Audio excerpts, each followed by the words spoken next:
In December 2003, when their 13-year-old son Daniel went missing on Queensland's Sunshine Coast, there was one local institution Bruce and Denise Morcombe knew they could turn to. We knew the way forward, the way to find the answer was to generate interest within the community because the eyes and the ears are out there. As the search for Daniel continued for weeks, then months, then years, the local newspaper, the Sunshine Coast Daily, was there every step of the way. And these are all the first week, eh? Yeah. They were doing stories on different little fundraisers or community events or a barbecue that a child may have put on. Yeah, that was a big day, that one. Without that campaign, it may well be a case that we'd still be looking for Daniel today. The case may well be shelved and become a cold case. That's what I remember when I think about covering that story, is just how involved I was in every single aspect. And it's not something that you get outside of regional and community reporting. Journalist Amy Ramikis is now a digital reporter working from home in Canberra during COVID-19 restrictions. But back then, she was at the Sunshine Coast Daily. Daniel, turn around. Just wave. It was that community support which I think made it easier for the Morcombes to continue to push for justice for their son and to continue to raise it with the police. A murderous sex offender was caught and exposed for his actions. Daniel Morcombe's killer was finally arrested in 2011 and later convicted. But for the local newspaper that doggedly followed the story, the presses are about to stop rolling. We're going to be less informed, there's going to be less scrutiny, and people are going to lose a really, really, really important lifeline to their community. The Sunshine Coast Daily is one of more than 100 regional and local newspapers owned by News Corp that will phase out publishing print editions from the end of the month.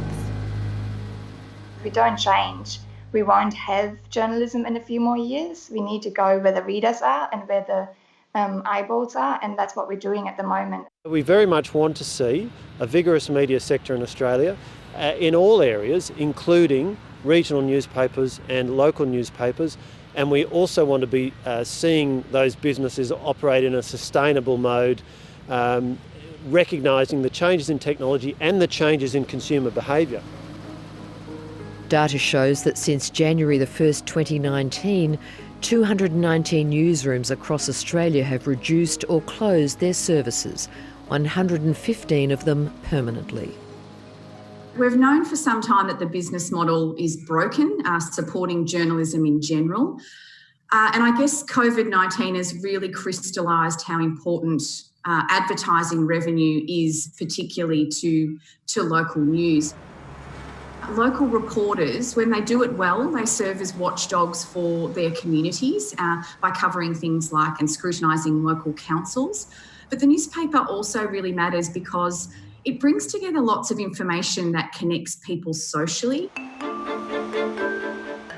In 2006, the town of Esperance on the south coast of Western Australia became the centre of a huge story, broken by the local newspaper. I think it was the sense of fear from people in the community that drove me and piqued my interest as a journalist to continue finding out what was going on. Sarah Quinton's first job in journalism was at the Esperance Express. What began as a small story about dying birds became an exposé on lead poisoning. People were talking to each other, people were exchanging stories, people started to think, this is very strange, if it's happening to the birds, what might be happening to my children? It was revealed that lead dust was contaminating the area around Esperance Port. The sea breeze came from directly where they were unloading the lead carbonate, and it went over all the houses here. Ben Curtis and his family lived just a couple of 100 metres from the port. They immediately had their baby daughter Sally tested. We were worried about her, and we'd quickly heard that young children were badly affected by lead, And unfortunately, she had the highest lead levels of any child in Esperance. Ben joined the local newspaper's campaign for answers, which ultimately led to a parliamentary inquiry and a multi-million-dollar clean-up. On behalf of the government, I express sincere regret and apologise to the people of Esperance. Ben Curtis's daughter Sally is now a healthy teenager.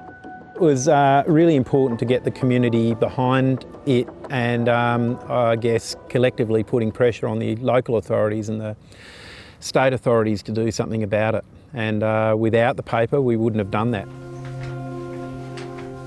And then the big one that comes every year is the local show, and the stage is set for a record show.